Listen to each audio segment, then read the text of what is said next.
So Groupe ADP, alongside its strategic partners, have positioned the Paris region as a first mover in the advanced air mobility field.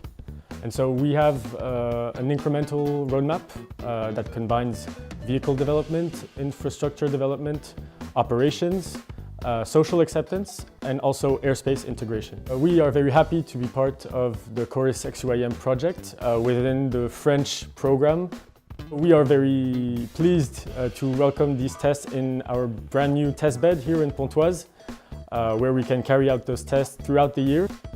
We really think that we will have very concrete results at the end of the year, allowing us to progress in terms of airspace integration and in collaboration between the USSP and the air traffic controller and also the airport manager. So today we're actually using a drone with the M3 system, and we're going to start testing all of the aspects of the airspace integration and the UTM aspect of it. Participating in this exercise is obviously Paris Airport, who is offering this aerodrome, but also we've got Hologarde, who is developing a UTM system, allowing to do the tracking, the monitoring, the flight altitude checking, but also the no-fly zone detection. And we've got also M3 system and BOREAL, who's got like the drone itself. En 2017, le groupe ADP a souhaité se doter d'une solution de gestion collaborative et non collaborative des drones, à savoir pouvoir gérer et intégrer dans l'espace aérien les drones.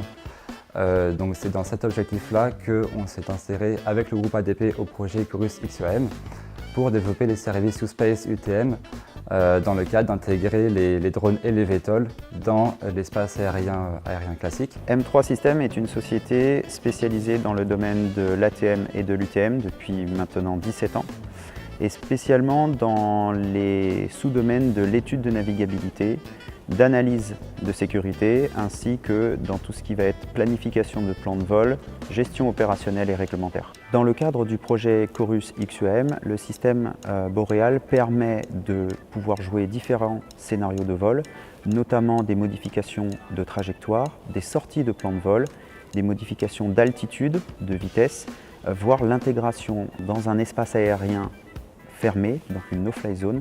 Un autre avantage dans l'utilisation de ce système est son côté versatile, puisqu'il nous permet de pouvoir interagir avec le système durant toutes les phases du vol. We are convinced that we have to coordinate the DGAC, air traffic controllers, OEMs and new space service providers in order to ensure a safe commercial operation in the next years.